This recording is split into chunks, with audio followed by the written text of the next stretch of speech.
ਸਨਮਾਨਯੋਗ ਗੁਰੂ ਰੂਪ ਸਾਧ ਸੰਗਤ ਜੀਓ, ਗੁਰਬਾਣੀ ਵਿਚਾਰ ਆਪ ਜੀ ਦੇ ਸਮਕਸ਼ ਭੇਟ ਕਰਾਂ। ਪੇਸ਼ਤਰ ਫਤਿਹ ਪ੍ਰਵਾਨ ਕਰਨੀ। ਵਾਹਿਗੁਰੂ ਜੀ ਕਾ ਖਾਲਸਾ, ਵਾਹਿਗੁਰੂ ਜੀ ਕੀ ਫਤਿਹ। ਲੜੀਵਾਰ ਇੱਕ ਵਿਚਾਰ ਮੂਲ ਮੰਤਰ ਦੀ ਦਾਸ ਨੇ ਆਰੰਭ ਕੀਤੀ ਹੈ। ਉਹ ਤੇ ਸ਼ਾਮ ਨੂੰ ਆਪ ਜੀ ਦੇ ਸਾਹਮਣੇ ਰੱਖਾਂਗੇ। ਸਤਿਗੁਰ ਦੀ ਹਜ਼ੂਰੀ 'ਚ ਬੈਠੇ ਹਾਂ। ਜੋ ਇਸ ਵਕਤ ਵਿਚਾਰ ਬਣੇ ਨੇ, ਮੈਂ ਆਪ ਜੀ ਦੇ ਸਾਹਮਣੇ ਰੱਖਣ ਦੀ ਕੋਸ਼ਿਸ਼ ਕਰ ਰਿਹਾ। ਪਰਿਪੂਰਨ ਪਰਮਾਤਮਾ ਨੇ ਉਂਝ ਤੇ ਅਨੇਕਾਂ ਤਰ੍ਹਾਂ ਦੀਆਂ ਦਾਤਾਂ ਨਾਲ ਸਾਨੂੰ ਭਰਪੂਰ ਕੀਤਾ ਹੈ, ਨਿਵਾਜਿਆ ਹੈ। ਵੇਖਣ ਸ਼ਕਤੀ ਹੈ, ਸੁਣਨ ਸ਼ਕਤੀ ਹੈ, ਬੋਲਣ ਸ਼ਕਤੀ ਹੈ, ਚੱਲਣ ਸ਼ਕਤੀ ਹੈ, ਕਰਨ ਸ਼ਕਤੀ ਹੈ, ਸਪਰਸ਼ ਕਰ ਸਕਦੇ ਹਾਂ, ਸੁੰਘ ਸਕਦੇ ਹਾਂ।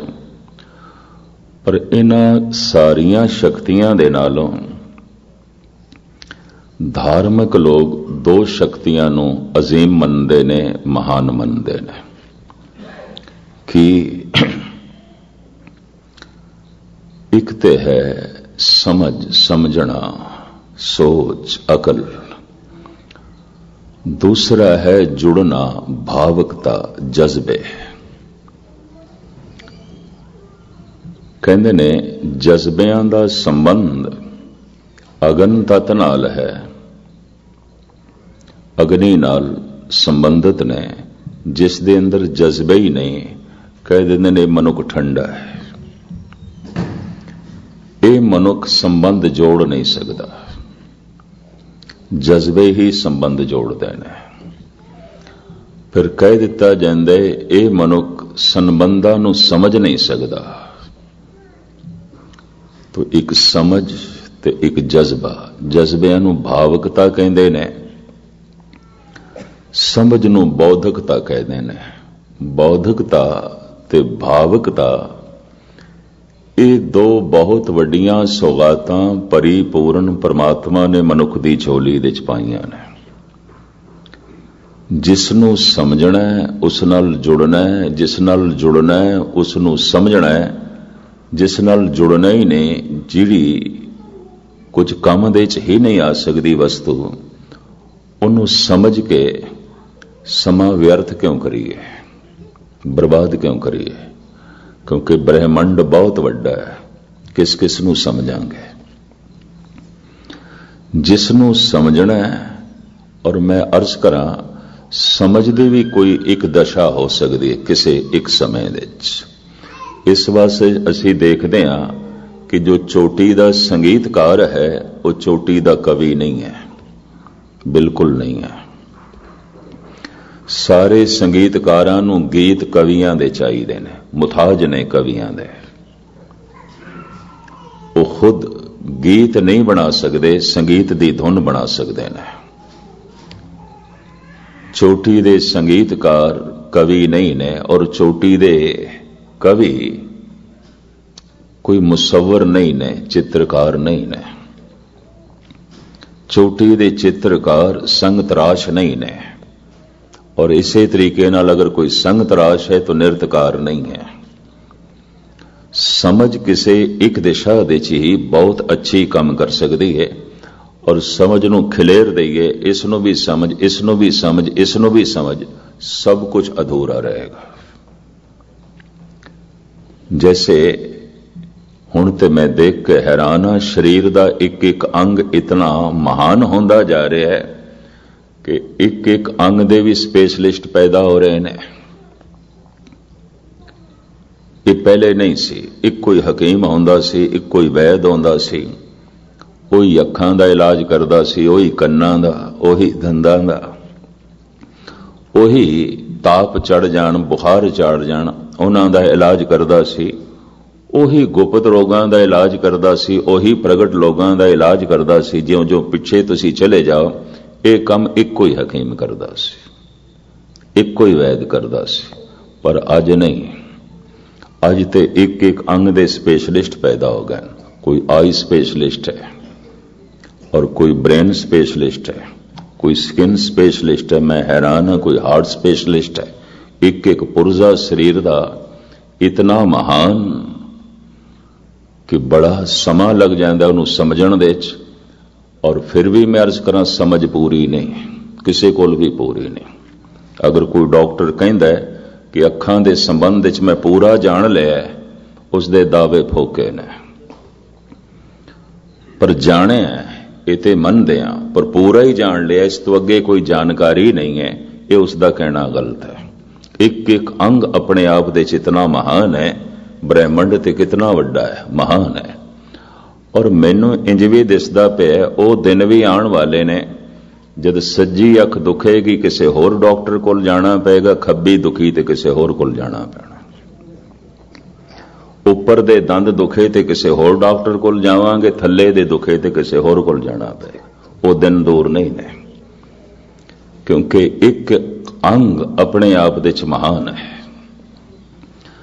तो मैं अर्ज करा समझ किसी एक दिशा दे ही सही काम कर सकती है, चंगी काम कर सकती है, वरना नहीं। इसनों भी जान लीए, उसनों भी जान लीए, उसनों भी जान लीए, सारी जानकारी अधूरी रह जाएगी। इस वास्ते कोई भी जो जानकार है, स्पेशलिस्ट है, किसी एक अंग दा ही है, हर पक्षों नहीं है, हर पास्यों नहीं है। तो मुख्तसर मैं अर्ज करा, जिसनों समझना है उस नाल जुड़ना है, जिस नाल जुड़ना है उसनों समझना है। तो पहले समझना है कि पहले जुड़ना है? गुरु नानक कहते नहीं, पहले समझना है, जुड़ना बाद विच। जुड़ना भी है कि नहीं ये भी बाद विच, पहले समझना है। पातशाह जी दे बोल धन गुरु नानक देव जी महाराज दे, सुन मुंदे हरण आखिए गूढ़ा वैण अपार, पहला वस्त सियाणीए ताकि जे व्यापार। पहले सियाण कर ले, पहचान कर ले, समझ ले, खरीदी बाद विच, लियावी बाद विच, उन्होंने अपनावी बाद विच, पहले समझ। दुनिया दे कुछ ऐसे मनुख ने समझते बाद विच ने, जुड़ते पहले ने। कुछ ऐसे ने समझते ने पर जज्बे ठंडे होने करके जुड़ते ने, ऐसे भी ने। समझते बड़ी है समझ। भगत कबीर कहते ने इतनी वड्डी समझ है कि बातन ही आसमान गिरावे। ऐसियां उन्हां कोल गल्लां ने जमीन ते आसमान एक करके रख देणगे, ऐसी उन्हां कोल समझ है, ऐसी उन्हां कोल विचार है। और मनुख दंग रह जाएगा कि जमीन ते आसमान इसने देख कर दिता है। अजूबा समझ बड़ी है। और अक्सर जद समझ दी दुनिया च कोई बहुत अगे लंघ जाता है तो समझ नूं सब कुछ समझ लैंदा है, तो जज्बे ठंडे पै जाते हैं, भावुकता नहीं रहिंदी, बस बौद्धकता ही बौद्धकता, भावुकता नहीं रहिंदी। भावुकता है जुड़न लई, और जिस नाल जुड़ना है उन्होंने समझ सकीए तो बौद्धकता है। ये दो शक्तियां परमात्मा ने बड़ियां निरालियां ते अजीम दित्तियां ने मनुख नूं। यह गल वखरी कि उंज बहुत कुछ है मनुख कोल, हथ ना आवन तां भी अपंग है, पैर ना आवन तां भी रह जाएगा, अखां ना आवन, कन ना आवन, बहुत कुछ घट जाएगा। लेकिन ये सब कुछ अपनी थां ते बौद्धकता ते भावुकता अजीम ने, सब तो महान ने। कहते ने दुनिया च कुछ ऐसे पुरुष ने भाव प्रधान ने, कुछ मनुख ऐसे ने बौद्धकता दे तल ते प्रधान ने, बोध प्रधान ने। विचारवाना ने तो इस तरह की भी विचार की है कि स्त्री भाव प्रधान है, पुरुष बोध प्रधान है। ਇਸ ਤਰ੍ਹਾਂ ਕਹਿੰਦੇ ਨੇ, ਭਾਵਕਤਾ ਸੁਭਾਵਿਕ ਤੌਰ ਤੇ ਬੌਧਿਕਤਾ ਦੇ ਨਾਲੋਂ ਪ੍ਰਧਾਨ ਹੈ ਇਸਤਰੀ ਦੇ 'ਚ। ਬੌਧਿਕਤਾ ਭਾਵਕਤਾ ਦੇ ਨਾਲੋਂ ਜ਼ਿਆਦਾ ਪ੍ਰਧਾਨ ਹੈ ਪੁਰਸ਼ ਦੇ 'ਚ। ਇਸ ਹਿਸਾਬ ਨਾਲ ਦੋਵੇਂ ਅਧੂਰੇ ਨੇ। ਇਸਤਰੀ ਜੁੜਨ ਦੀ ਤੇ ਕੋਸ਼ਿਸ਼ ਕਰਦੀ ਏ, ਜੁੜ ਵੀ ਜਾਂਦੀ ਏ, ਸਮਝ ਨਹੀਂ।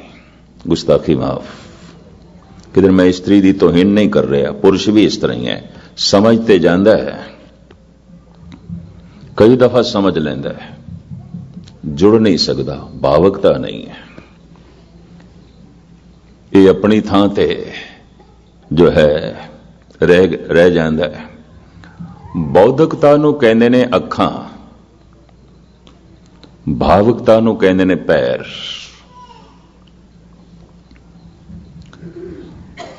ਅਗਰ ਰਸਤਾ ਵੇਖ ਲਿਆ ਤੇ ਹੁਣ ਚੱਲਣ ਲਈ ਤੇ ਪੈਰ ਚਾਹੀਦੇ ਨੇ।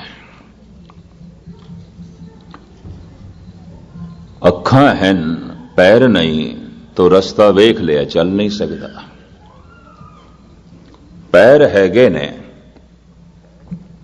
ਅੱਖਾਂ ਨਹੀਂ, ਤਾਂ ਫਿਰ ਤੇ ਭਟਕਣਾ ਹੈ, ਸੱਜੇ ਖੱਬੇ ਭਟਕੇਗਾ। ਕੁਝ ਵਿਚਾਰਕ ਕਹਿੰਦੇ ਨੇ ਬੌਧਿਕਤਾ ਦੇ ਨਾਲੋਂ ਭਾਵਕਤਾ ਮਹਾਨ ਹੈ। ਇਸ ਤਰ੍ਹਾਂ ਦੇ ਪੁਰਸ਼ਾਂ ਨੇ ਇਸਤਰੀ ਨੂੰ ਮਹਾਨ ਕਹਿ ਦਿੱਤਾ ਹੈ ਇਸ ਹਿਸਾਬ ਨਾਲ।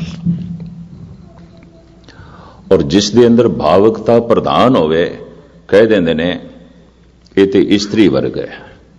ਮੈਂ ਫਰਾਇਡ ਮਨੋਵਿਸ਼ਲੇਸ਼ਣ, ਜੋ ਹਿੰਦੀ ਦੀ ਇੱਕ ਬੁੱਕ ਇਸ ਵਕਤ ਭਾਰਤ ਦੀ ਸਭ ਤੋਂ ਮਹਿੰਗੀ ਵਿਕ ਰਹੀ ਹੈ, ਕਿਧਰੇ ਜਰਮਨ ਭਾਸ਼ਾ ਦੇ ਵਿੱਚ ਮਨ ਦੀਆਂ ਲਹਿਰਾਂ ਬਾਰੇ, ਮਨ ਦੀਆਂ ਗਹਿਰਾਈਆਂ ਬਾਰੇ ਕਿਧਰੇ ਫਰਾਇਡ ਨੇ ਲਿਖਿਆ ਸੀ। ਉਹ ਅੱਜ ਹਿੰਦੀ ਦੇ ਵਿੱਚ ਅਨੁਵਾਦ ਹੋ ਗਿਆ, ਫਰਾਇਡ ਮਨੋਵਿਸ਼ਲੇਸ਼ਣ।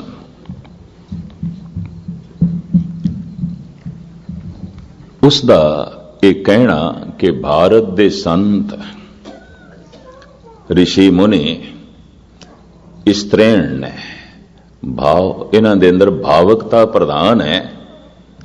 ਜਿਸਮ ਇਹਨਾਂ ਕੋਲ ਪੁਰਸ਼ ਦਾ ਹੈ, ਇਹਨਾਂ ਕੋਲ ਅੰਦਰੂਨੀ ਹਿੱਸਾ ਸਾਰੇ ਦਾ ਸਾਰਾ ਇਸਤਰੀ ਦਾ ਹੈ। ਇਸਤਰੀਣ ਨੇ, ਉਹ ਇੰਜ ਕਹਿੰਦੇ ਨੇ। ਫਰਾਇਡ ਦਾ ਕਹਿਣਾ ਇੰਜ ਹੈ, ਭਾਵਕਤਾ ਪ੍ਰਧਾਨ ਹੈ, ਬੜੀ ਪ੍ਰਧਾਨ ਹੈ। ਔਰ ਮੈਂ ਇਹ ਵੀ ਅਰਜ਼ ਕਰਾਂ, ਉਹ ਜਦ ਕਹਿ ਰਿਹਾ ਭਾਵਕਤਾ ਪ੍ਰਧਾਨ ਹੈ ਤਾਂ ਕਟਾਕਸ਼ ਕਰ ਰਿਹਾ ਬਈ ਕੁਝ ਵੀ ਨਹੀਂ ਹੈ। ਭਾਵਕਤਾ ਤੇ ਭਟਕਾਂਦੀ ਹੈ, ਇਹ ਭਟਕੇ ਹੋਏ ਲੋਕ ਨੇ। ਭਾਵਕਤਾ ਤੇ ਭਟਕਾਂਦੀ, ਕਿਉਂਕਿ ਅੱਖਾਂ ਤੇ ਕੋਈ ਨਹੀਂ, ਭਾਵਕਤਾ ਹੈ। ਪੈਰ ਹੈਗੇ ਨੇ, ਅੱਖਾਂ ਨਹੀਂ। ਪਰ ਮੈਂ ਅਰਜ਼ ਕਰਾਂ, ਅੱਖਾਂ ਹਨ, ਪੈਰ ਨਹੀਂ। ਰਸਤਾ ਵੇਖ ਤੇ ਲਿਆ ਤੇ ਚੱਲ ਨਹੀਂ ਸਕਦਾ, ਦੋਵੇਂ ਪੈਰ ਕੋਈ ਨਹੀਂ ਇਸ ਕੋਲ। ਭਾਵਕਤਾ ਸ਼ਾਇਦ ਭਟਕ ਕੇ ਕਦੀ ਪਹੁੰਚ ਵੀ ਜਾਏ, ਕਿਉਂਕਿ ਚੱਲਣਾ ਤੇ ਉਸਦੇ ਕੋਲ ਹੈ ਨਾ। ਪਰ ਜਿਸ ਕੋਲ ਵੇਖਣਾ ਹੈ, ਚੱਲਣਾ ਨਹੀਂ, ਸਾਰੀ ਜ਼ਿੰਦਗੀ ਵੇਖਣੀ ਚ ਹੀ ਲੰਘ ਜਾਏਗੀ, ਪਹੁੰਚੇਗਾ ਕਿਧਰੇ ਵੀ ਨਹੀਂ। ਅਕਸਰ ਗਿਆਨੀ ਰਹਿ ਜਾਂਦੇ ਨੇ, ਭਾਵਕ ਪਹੁੰਚ ਜਾਂਦੇ ਨੇ। ਇਹ ਵੀ ਮੈਂ ਅਰਜ਼ ਕਰਦੇ ਹਾਂ, ਹਰ ਜਸ ਸੁਨੇ ਨਾ ਹਰ ਗੁਣ ਗਾਵੇ, ਬਾਤਨ ਹੀ ਅਸਮਾਨ ਗਿਰਾਵੇ। ਭਗਤ ਕਬੀਰ ਕਹਿੰਦੇ ਬੜੀ ਸਮਝ, ਬੜੀ ਅਕਲ। ਔਰ ਐਸੀ ਅਕਲ ਹੈ ਤੇ ਜ਼ਮੀਨ ਆਸਮਾਨ ਨੂੰ ਇੱਕ ਕਰਕੇ ਰੱਖ ਦਿੰਦਾ ਹੈ। ਲੇਕਿਨ ਫਿਰ ਵੀ ਧੰਨ ਗੁਰੂ ਨਾਨਕ ਦੇਵ ਜੀ ਮਹਾਰਾਜ ਕਹਿੰਦੇ ਨੇ, ਪ੍ਰਥਮ ਸਮਝਣਾ ਹੈ, ਫਿਰ ਚੱਲਣਾ ਹੈ, ਫਿਰ ਜੁੜਨਾ ਹੈ। ਪਹਿਲਾ ਵਸਤ ਸਿਆਣੀਏ ਤਾਂ ਕਿ ਜੇ ਵਪਾਰ। ਸਮਝਣਾ ਅੱਖ ਹੈ, ਕਿਉਂਕਿ ਅੱਖ ਦੇਖਦੀ ਹੈ। ਸਮਝ ਦੇਖਣਾ ਹੈ, ਅਕਲ ਦੇਖਣਾ ਹੈ। ਪਹਿਲਾ ਵਸਤ ਸਿਆਣੀਏ ਤਾਂ ਕਿ ਜੇ ਵਪਾਰ। ਪਰ ਧੰਨ ਗੁਰੂ ਨਾਨਕ ਦੇਵ ਜੀ ਮਹਾਰਾਜ ਨੇ ਇਸ ਦੇ ਉੱਤੇ ਜੋ ਪ੍ਰਮਾਣ ਦਿੱਤਾ ਹੈ, ਸੁਣ ਮੁੰਦੇ ਹਰਣ ਆਖੀਏ। ਐ ਮੁੰਦੇ, ਐ ਹਿਰਨ ਵਰਗੀ ਅੱਖ ਰੱਖਣ ਵਾਲੀਏ, परिपूर्ण परमात्मा ने कुछ खूबियां वंडियां ने। बड़े सुंदर पंख उसने मोर नूं दिते ने और किसी पंखी नूं नहीं। बड़ी सुंदर आवाज उसने कोयल नूं दिती है, किसी नूं नहीं। ऐसी मधुर आवाज किसी कोल भी नहीं जो कोयल कोल है। बड़े सुंदर नेत्र दिते ने उसने हिरन नूं, मिर्ग नूं। ऐसे सुंदर नेत्र होर किसी कोल भी नहीं। ये सारियां खूबियां इस तरीके नाल श्रृंगार रस दे ग्रंथां विच मिलदियां ने ते स्वप्न दे 32 लक्षण मने गए ने। 32 भगत नामदेव जी इसका जिक्र भी करते हैं। प्रणवे नाम देव नाह के बिना ना सोए 32 लखना। एक हिरदे दे च नाम नहीं ते सुंदरता दे 32 लक्षण कोल होवन करूप है। ठीक है, आवाज भी मधुर है, नैन भी मृग नैन ने, चाल भी हंस जैसी है, मुखड़ा भी कमल जैसा है। सारे 32 जो है लक्षण बयान करते ने स्वप्न दे। पर एक हिरदे च नाम नहीं। भगत कबीर भी कहते हैं, कहो कबीर जैसे सुंदर स्वरूप, नाम बिना जैसे कुबज करूप। कुछ भी नहीं। नामदेव ते इत्थे तक कहते ने कि हे परमात्मा, ये बंदे मेरे मत्थे ही ना लावी कदी। केड़े? जो ना भजनते नारायणा तिनका मैं ना करूं दर्शना। मैं वेखना नहीं चाहता। जिन्हां दे दिल दिमाग दे तेरी समझ नहीं, तेरी याद नहीं, ये मेरे मत्थे ना लावी। क्यों? इन्हां कोल बैठांगे मत्थे लगणगे तू बोलेगा। असी अरदास दे च जो शब्द ऐड कीते ने, सेई संत गुरमुख प्यारे मेल, जिन्हां मिलिया तेरा नाम चेते आवे। जिन्हां दिसंदणिया मेरी दुरमत वंजे, मित्र असाडड़े से। तो मैं अर्ज करें, 32 लक्षण ने स्वप्न दे, जिस दे च अगर नेत्र खूबसूरत ने तो कह दिता जांदे ते मृग नैन, क्योंकि सारे हिरनां नूं परमात्मा ने अखां खूबसूरत दित्तियां ने। आवाज बड़ी मधुर है तो बई ते कोयल जैसी, क्योंकि हर कोयल मधुर कंठ नाल बोलदी है। चाल दे च कोमलता है तो कह दिता जाता है हंस चाल है, क्योंकि सारे हंस अपनी गति दे च अपनी चाल दे च कोमलता रखते हैं। ये तो खैर मुख्तसर 2-4 मैं अर्ज कीतियां गल्लां। सुन मुंदे हरण आखिए, ऐ हिरन वर्गी अख रखण वालीए। इस नाल क्यों तशबीह दिती? नेत्र जरूर खूबसूरत ने हिरन दे, पर हिरन नेत्रां करके ही ठगाया जाता है, धोखा खा जाता है। दूरों तपदी हुई रेत नूं पानी समझ बैठता है। सहरा दे च अक्सर हिरन धुप नाल जो जमीन तपदी है, दूरों वो देखदा है पानी, प्यासा है, दौड़दा है। जद कोल पहुंचता है पानी नहीं, वो तो रेत है। पर हुण जद दूर वेखदा है तो फिर पानी दिखाई देंदा है, फिर दौड़दा है। कोल पहुंचता है पानी नहीं, वो तो रेत है। दौड़ दौड़ के सहरा दे च अपने प्राण दे देंदा है, पानी हथ नहीं लगता। भी चलो तू एक दफा देखिया, धोखा सी, तपदी हुई रेत सी, तेनू पानी दिखाई दिती, पर तू दोबारा धोखा खादा, फिर तिबारा धोखा खादा, और धोखा खा खा के मर गया। तू धोखे च ही रहा, और ये धोखा तेनू अखा ने दिता। शेख सादी साहब ने किधरे गुलिस्तान दे च लिखिया, उसका भाव मैं थोड़े सामने रखा। कहंदे ने, ऐ धोखेबाज, तू मैनू धोखा दिता, तेरे ते लानत। पर ऐ धोखेबाज तू दोबारा मैनू धोखा दिता, हुण मेरे ते लानत। वो इंज कहंदा है। मैं एक दफा फिर लवज दोहरावां, ऐ धोखेबाज तू मैनू धोखा दिता, तेरे ते लानत। पर ऐ धोखेबाज तू दोबारा मैनू धोखा दिता, हुण मेरे ते लानत। धोखा एक दफा खाया है, मनुखी सुभाव है। गलती एक दफा हुई है, मनुखी सुभाव है। और मनुख गलतियां तो सीखता है, ये भी महर्ज करते हैं, मनुखी सुभाव है।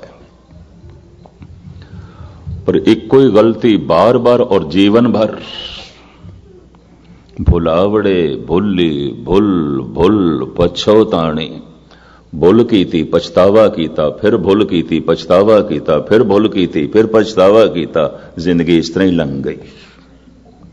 भुलां दे भुलावड़े भुल्ली भुल भुल। कदी जिंदगी नूं गहराई नाल वेखण दी कोशिश करना, एक गलती एक दफा नहीं, पता नहीं जिंदगी च कितनी दफा आउंदी है। क्रोध कीता पछताए, फिर क्रोध कीता पछताए, फिर क्रोध कीता पछताए। थोड़ा जिहा सुचेत बंदा झूठ बोले है पछताया है, फिर झूठ बोले है पछताया है, फिर झूठ बोले है पछताया, सारी जिंदगी इस तरह ही गई। धोखा दिता है पछताया है, फिर धोखा दिता है पछताया है, फिर धोखा दिता है और देंदा ही रहा। भुलावड़े भुल्ली भुल भुल पछोताणी, एक कोई गलती जीवन भर चलती रही, एक कोई भुल जिंदगी भर जो है चलती रही। तो वेखना और चलना, ये दो अजीम ताकतां परिपूर्ण परमात्मा ने सानू दित्तियां ने, भावकता ते बौद्धकता। तो हुणे तुसीं सरवण कर रहे सी अजीज अमरजीत सिंह जी तो, पहले सुनना है, क्यों समझ जाए तो सुन के ही समझ मिलेगी, उंज नहीं। बोला तो ही पता चलेगा, उंज नहीं, सुन के ही पता चलेगा। और ये मनुख दी दुनिया जो इतनी सूझवान हो सकी, बहुत कुछ इसनू जीवन दे कई तल तो प्राप्त होया सुन सुन के। पुराना सुने होया पिछे सुट दईए, मनुख दा अगला भविष्य भी खो जाएगा। ये भी मैं अर्ज करते हैं, पुराणियां नू आधार बना के मनुख अगे चलदा है, अगे चलदा है। पर जिन्नू समझना है और उस नाल जुड़ना है, तो जुड़न लई भावकता चाहिदी है, जज्बा चाहिदा है। जिस दे जज्बे ठंडे होवन, संबंध नहीं जोड़ सकता। जिदी बौद्धिकता घट होवे, वो समझ नहीं सकता। जिदी भावकता घट है, वो जुड़ नहीं सकता।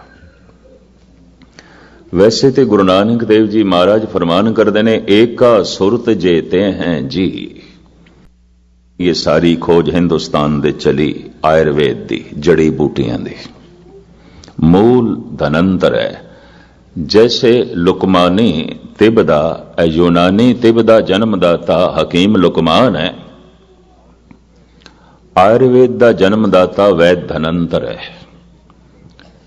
इनू 14 रत्ना दे च एक रतन कहते हैं, वैद धनंतर रतन है भारत दा।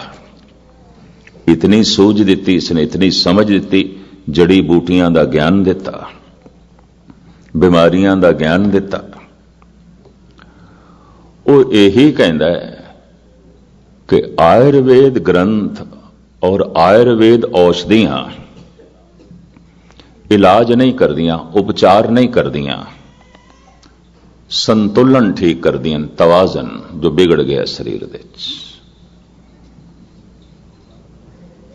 इलाज नहीं, संतुलन तवाजन बिगड़ गया। जितनी गर्मी शरीर दे चाहिदी सी घट गई है या वध गई है। अगर वध गई है तो कहते ने पित्त प्रधान हो गया। शरीर दे जितनी पानी दी तासीर चाहिदी सी वध गई है तो कफ प्रधान शरीर कह दिता जाता है। समुचे शरीर दे जितना वायु दा तवाजन चाहिदा सी चलदा फिरदा नहीं रहा, हथ दे उत्ते हथ धर के बैठा रहा या बैठक का ही काम सी, तो कुदरती गल शरीर वाई हो जाएगा, बादी हो जाएगा। तो फिर ये वायु प्रधान शरीर हो गया, संतुलन बिगड़ गया, तवाजन बिगड़ गया। इलाज की ये कुछ भी नहीं, कहते ने तवाजन ठीक करो। और संतुलन बहुत समय तक बिगड़िया रहा तो सारी शरीर की मशीनरी नाकारा हो सकती है। वैध धनंतर का ख्याल, जैसे गड्डी का एक पुर्जा खराब है तो चलते रही है, जे आवाज कर रही है, चल रही है, लेकिन फिर चलाते ही गए, ठीक ना की थी तो हो सकता सारे इंजन नूं ही ले बैठे, सारी गड्डी नूं ले बैठे। सेम यही कुछ शरीर दे नाल है। बकौले वह धनंतर। महाराज कहते सूझ समझते सारियां दे अंदर इको जिहा, जज्बे ते अकल, भावकता ते बौद्धकता सारियां दे अंदर इको जिहा, पर कोई अपनी जीवन शैली करके इन्हां दा तवाजन बिगाड़ देंदा है। बस इन्नी गल है, संतुलन बिगड़ जाता है। ते एक दफा बौद्धकता ते भावकता दा संतुलन बिगड़ गया, जीवन दुख दे च बतीत होवेगा। ये मनुख सुखी नहीं हो सकता। संतुलन बिगड़ना की है, बौद्धकता इतनी वध गई है, भावकता रही नहीं, अकल ही अकल है।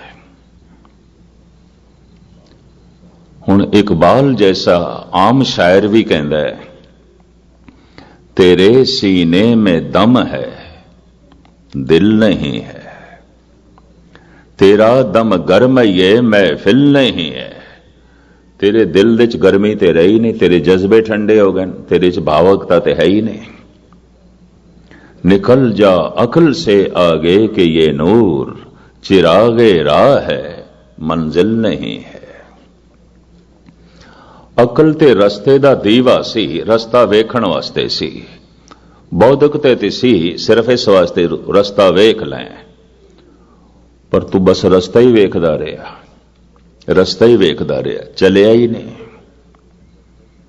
क्योंकि तेरे जज्बे ठंडे पै गए, तेरे विच भावकता नहीं है। और भावकता है, बौद्धकता नहीं। कोई इस तरह भी तवाजन खो बैठ देना है तो भटकना जीवन भर आउंदी है। ये तो हुण कदी कदाई ऐसा हो सकता है कि भटकिया भी चलो भटक भटक के किधर दरवाजे ते पहुंच जाए। जैसे कई दफा अंधे भी भटक भटक के टिकाने ते पहुंच जाते हैं। भावकता हो सकता है किधरे 1000 दे चो एक कद नूं मंजिल ते पहुंचा दे, एक नो, बाकी ते सारे भटक जाणगे। लेकिन बौद्धकता 1000 दे च एक भी नहीं पहुंच सकता, बस क्योंकि वो तो देखता चलता है ही नहीं, बिल्कुल नहीं चलता, सिर्फ देखण दे च शौक है। पता नहीं कितने दुनिया दे च मैनूं ज्ञानी मिले ने, कहते ने ज्ञानी जी सानू सुनन का ही शौक है, पढ़न का ही शौक है, बाकी कुछ नहीं। जद उन्हों का मैं ज्ञान देखदा तो मैं उन्होंने पुछदा अमृत वेले उठते हो जप करते, कहते नहीं सानू बस सुनन का शौक है, पढ़न का शौक है, बस बौद्धकता बौद्धकता है और कुछ भी नहीं है। तो इस बारे इकबाल इंज कहता है, ये ठीक है दिल के पास रहे पासबाने अकल। पासबानी अकल दी चाहिदी है, रखवाली अकल दी चाहिदी है, क्योंकि दिल भोला है, दिल भावक है, दिल जज्बाती है। ये चलेगा, गलत ना चल पाए, किधरे भटक ना जाए, तो रखवाली ते चाहिदी। इस वास्ते बुद्धि नूं मां भी कहंदे ने, बौद्धकता नूं मां भी कहंदे। ये ठीक है कि दिल के पास रहे पासबाने अकल, लेकिन कभी कभी इसे तन्हा भी छोड़ दे। एक छोटा बच्चा सी, मां उसका हाथ पकड़ के चलांदी सी, अज वो जवान हो गया है तो हुण भी मां आखे मैं तेरा हाथ नहीं छोड़ना, ਤੇ ਮਾਂ ਯਕੀਨ ਜਾਣੋ ਡਾਇਣ ਬਣ ਜਾਏਗੀ, ਗੁਸਤਾਖੀ ਮਾਫ। ਹੁਣ ਤੇ ਹੱਥ ਛੋੜਨਾ ਪਏਗਾ। ਹੁਣ ਉਹਨੂੰ ਚੱਲਣ ਦੀ ਜਾਚ ਆ ਗਈ ਹੈ। ਪਰ ਤੂੰ ਆਖੇ ਨਹੀਂ, ਮੈਂ ਇਸ ਤਰ੍ਹਾਂ ਇਸ ਨੂੰ ਚਲਾਇਆ ਸੀ, ਇਹ ਨਹੀਂ ਚੱਲ ਸਕਦਾ ਸੀ। ਮੈਂ ਇਸ ਤਰ੍ਹਾਂ ਇਸ ਨੂੰ ਚਲਾਇਆ ਸੀ, ਚਲਾਇਆ ਹੋਵੇਗਾ ਪਰ ਹੁਣ ਚੱਲ ਸਕਦਾ ਹੈ। ਪਰ ਕੋਈ ਮਾਂ ਜ਼ਿੱਦ ਕਰੇ, ਨਹੀਂ ਮੈਂ ਹੁਣ ਵੀ ਹੱਥ ਪਕੜ ਕੇ ਹੀ ਚਲਾਣਾ ਹੈ, ਉਂਝ ਨਹੀਂ, ਤਾਂ ਉਹ ਤੇ ਅਪੰਗ ਹੋ ਜਾਏਗਾ, ਉਹ ਤੇ ਰਹਿ ਜਾਏਗਾ। ਇਕਬਾਲ ਕਹਿੰਦਾ ਹੈ, ਹੁਣ ਅਕਲ ਨੂੰ ਕਿਸੇ ਵਕਤ ਇੱਕ ਪਾਸੇ ਵੀ ਕਰ ਦੇ, ਸੁੱਟ ਦੇ ਪਰੇ, ਹੱਥ ਛੁਡਾ ਲੈ ਇਸ ਤੋਂ। ਅਗਰ ਇਹ ਅਕਲ, ਇਹ ਮਾਂ ਹੁਣ ਵੀ ਹੱਥ ਪਕੜੇ, ਨਹੀਂ ਇਸ ਨੂੰ ਇੱਕ ਪਾਸੇ ਕਰ। ਕਿਸ ਵਕਤ ਇੱਕ ਪਾਸੇ ਕਰੀਏ? ਜਦ ਅੱਲਾਹੂ ਅੱਲਾਹੂ ਕਰਨਾ ਹੈ। ਡਾਕਟਰ ਮੁਹੰਮਦ ਇਕਬਾਲ, ਜਦ ਵਾਹਿਗੁਰੂ ਵਾਹਿਗੁਰੂ ਜਪਣਾ ਹੈ, ਅਕਲ ਇੱਕ ਪਾਸੇ ਸੁੱਟ। ਜਦ ਬਾਣੀ ਪੜ੍ਹਨੀ ਹੈ, ਅਕਲ ਇੱਕ ਪਾਸੇ ਸੱਟ। ਪਤਾ ਨਹੀਂ ਕਿਤਨਿਆਂ ਨੇ ਮੈਨੂੰ ਆਖੇ ਅਰਥ ਬੋਧ ਤੇ ਸਾਨੂੰ ਆਉਂਦੇ ਨਹੀਂ, ਤੇ ਬਾਣੀ ਪੜ੍ਹ ਕੇ ਕੀ ਕਰੀਏ?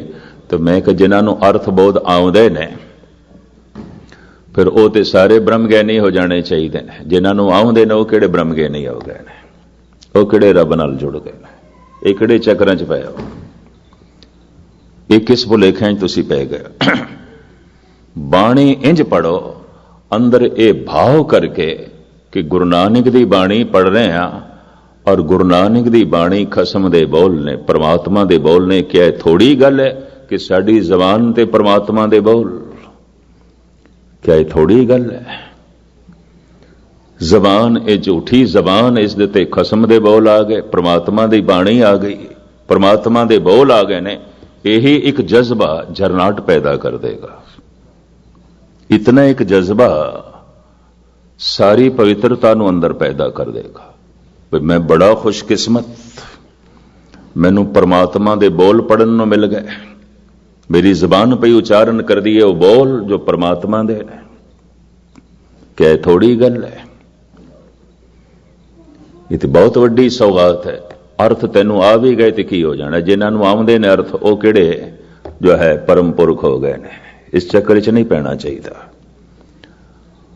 ਪੜ੍ਹਦੇ ਜਾਓ, ਚਲਦੇ ਜਾਓਗੇ, ਪਹੁੰਚ ਕੇ ਸਾਰੇ ਅਰਥ ਖੁੱਲ ਜਾਣਗੇ ਔਰ ਉਹ ਸਹੀ ਅਰਥ ਹੋਣਗੇ।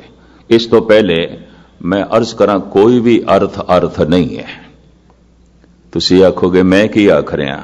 ਇਸ ਵਾਸਤੇ ਕਹਿ ਰਿਹਾ, ਘੱਟ ਤੋਂ ਘੱਟ ਮੈਂ ਆਪਣੀ ਜ਼ਿੰਦਗੀ 'ਚ 50 ਟੀਕੇ ਜਪਜੀ ਸਾਹਿਬ ਦੇ ਦੇਖੇ ਨੇ। 50।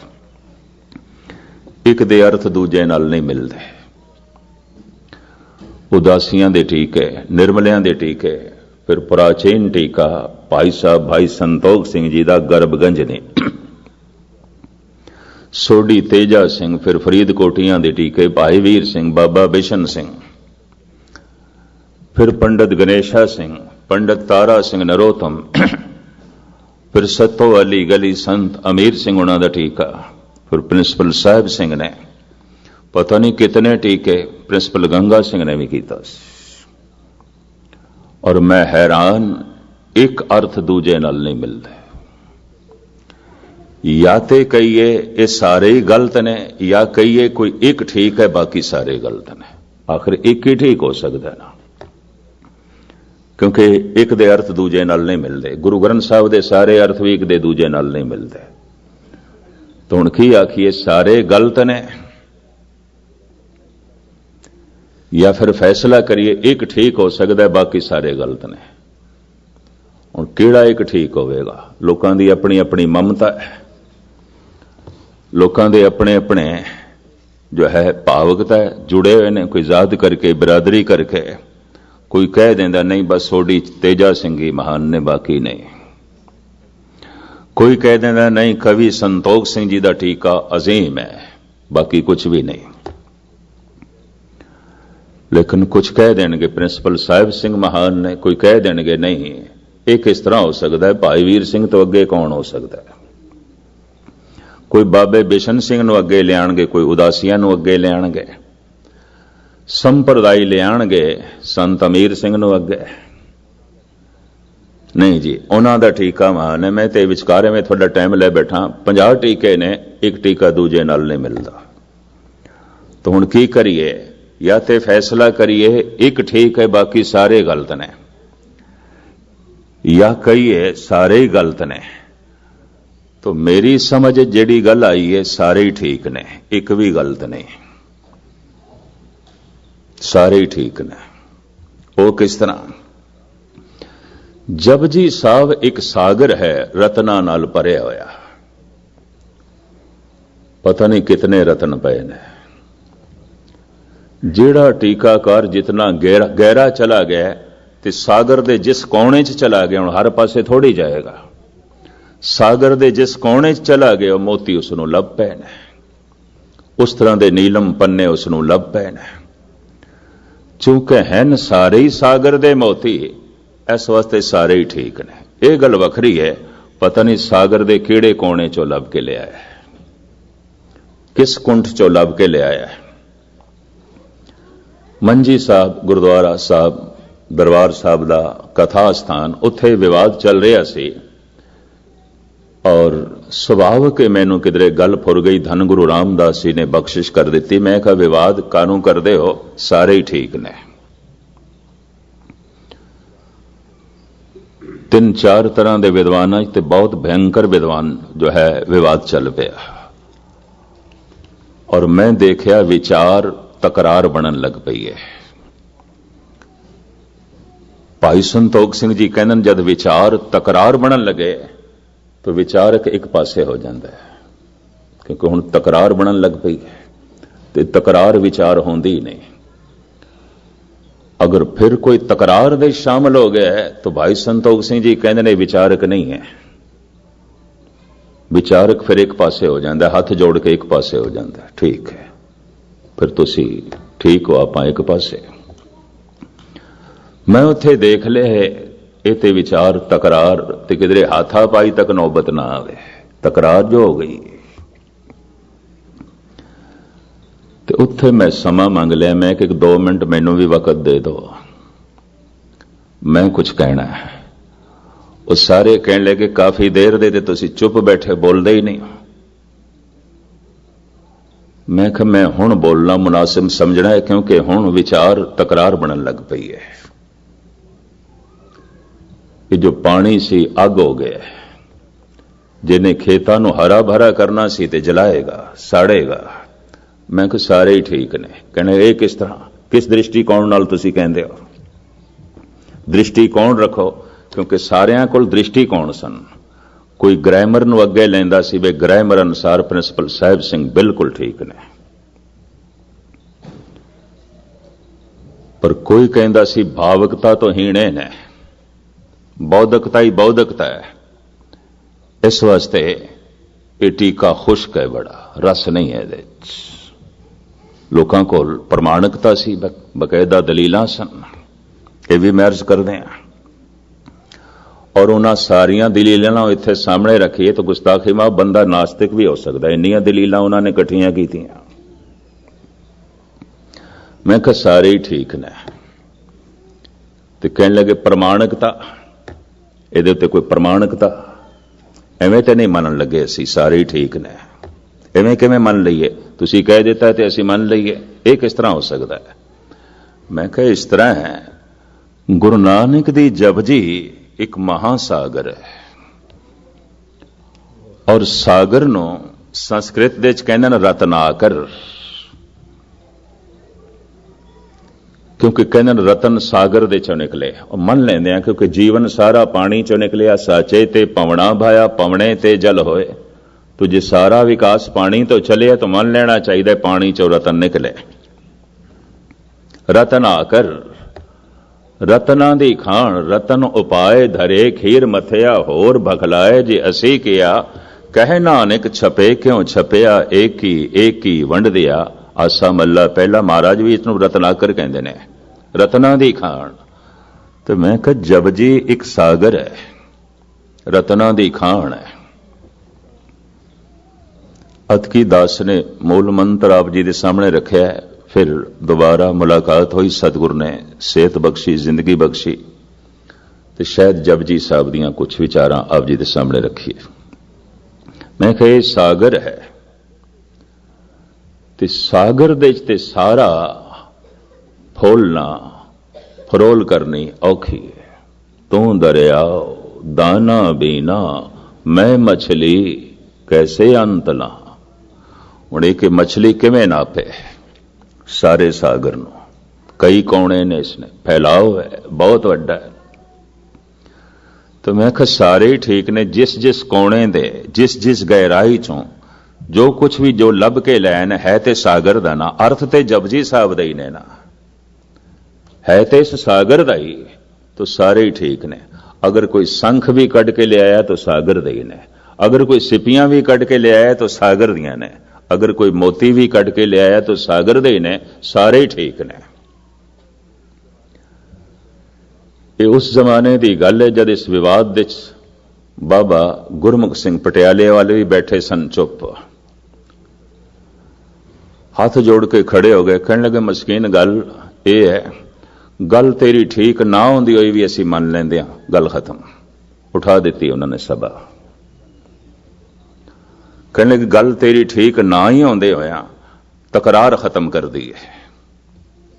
ਚਲੋ ਅਸੀਂ ਤਕਰਾਰ ਖਤਮ ਕੀਤੀ, ਚਲੇ।